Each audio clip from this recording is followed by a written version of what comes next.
Hey, this is Luke. There are 5 reasons most people have that make them think they can't take this seminar. And the first 3 are physical, and the next 2 are mental. And I just want to knock them out really quick because I think anyone should be able to protect themselves. And of course, my definition of protect yourself is be able to do more violence to someone than they do to you. And just quick aside, in parentheses here, defense is not a give and take kung fu fight like in the movies. It is you causing injury and causing injury and causing injury until they are non-functional. So that's what I mean by defend yourself. So number 1 reason people don't think that they are able to defend themselves is, Luke, I don't have enough training. Get this all the time. And I'm a bit guilty of it because I used to teach martial arts. I used to teach karate and kung fu. I never did teach taekwondo, even though I've studied it, and I've never taught other things, but I've taught karate and kung fu, and I've coached wrestling. And Luke, I don't have enough training. Well, first off, the people who use violence the most, the people who are the most violent and the most successful with using violence are criminals, people in jail, and they rarely have any training. And so that just goes right out the water. But here's the big problem with this, why it's such a fallacy, why it's such a problem.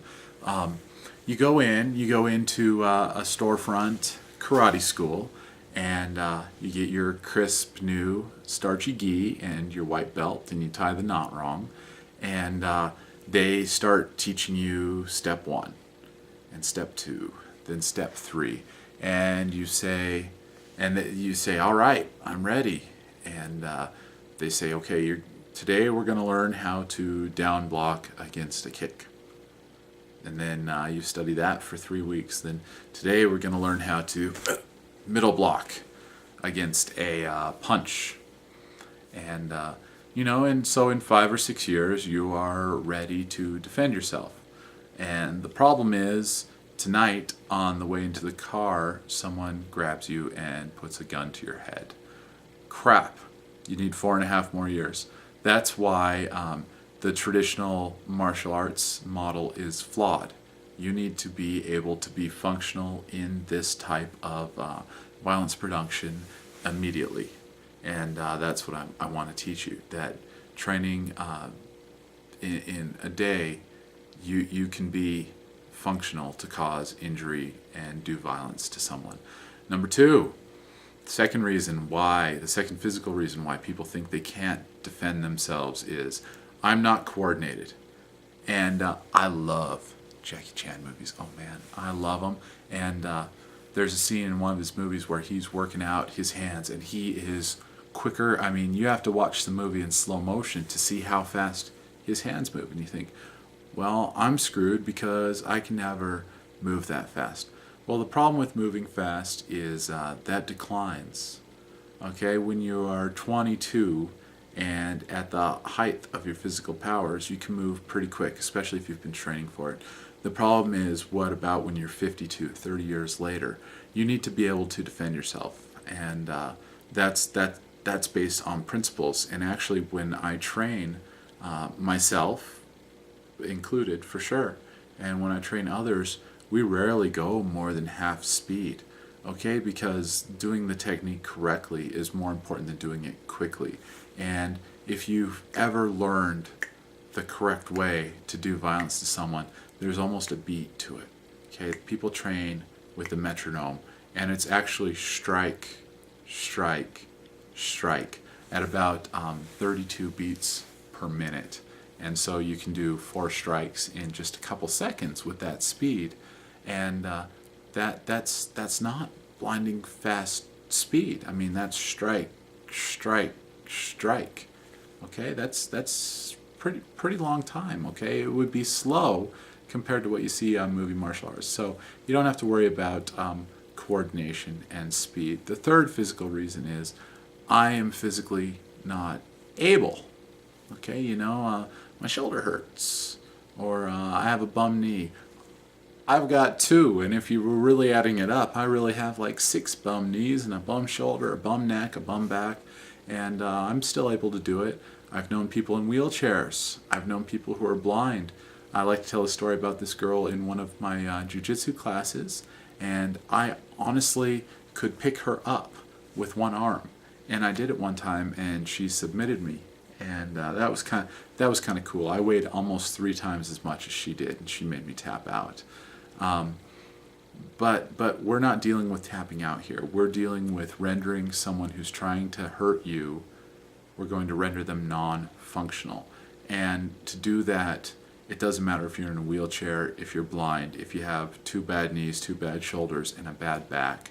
If what I like to say is if you can fall on someone, you can render them non-functional. You can injure them. Okay, the next 2 reasons are mental.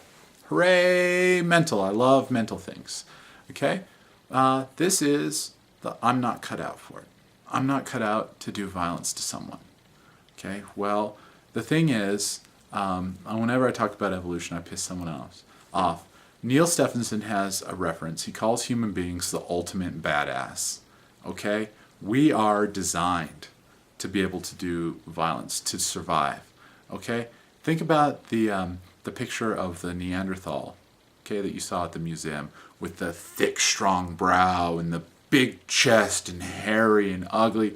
He would crap his pants if he saw you. Why? Because Homo sapiens knocked out the Neanderthals, okay?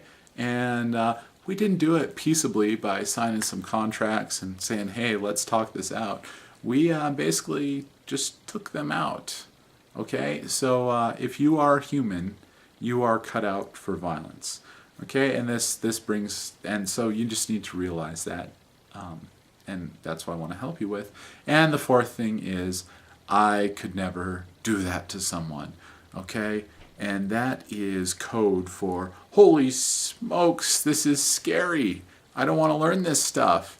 And cool, you don't want to learn it. And then when someone breaks in with a knife, you can try and talk it out with them.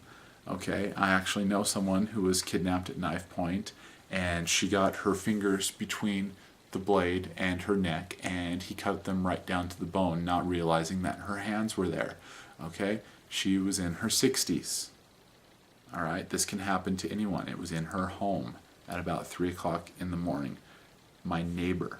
Okay, this was when I was in 7th grade, and it has obviously impacted me. I know people who say if someone broke in with a gun, that's just what the universe has planned for me, and if someone comes in, that's just my fate and I'll accept it. Well, what if they're going to rape you 5 times and kill your children? Is that really, I think the universe would be okay with you rendering them non-functional by slamming their head into the concrete floor of your driveway or garage repeatedly, and then stomping on their throat until they were not able to do you damage. And if you disagree, then cool, don't come to the seminar. But those are the big 5 reasons why you can't. I don't have enough training. You can in just a few hours. I'm not coordinated. If you're coordinated to fall down, you're coordinated enough to render someone non-functional. I'm physically not able. There is absolutely no excuse. You can be missing an arm and be able to render someone completely non-functional. I'm not cut out for it. That's a decision you have to make if you're going to defend yourself and the people you love from injury and death. Then you just need to decide. Everyone is physiologically cut out for it.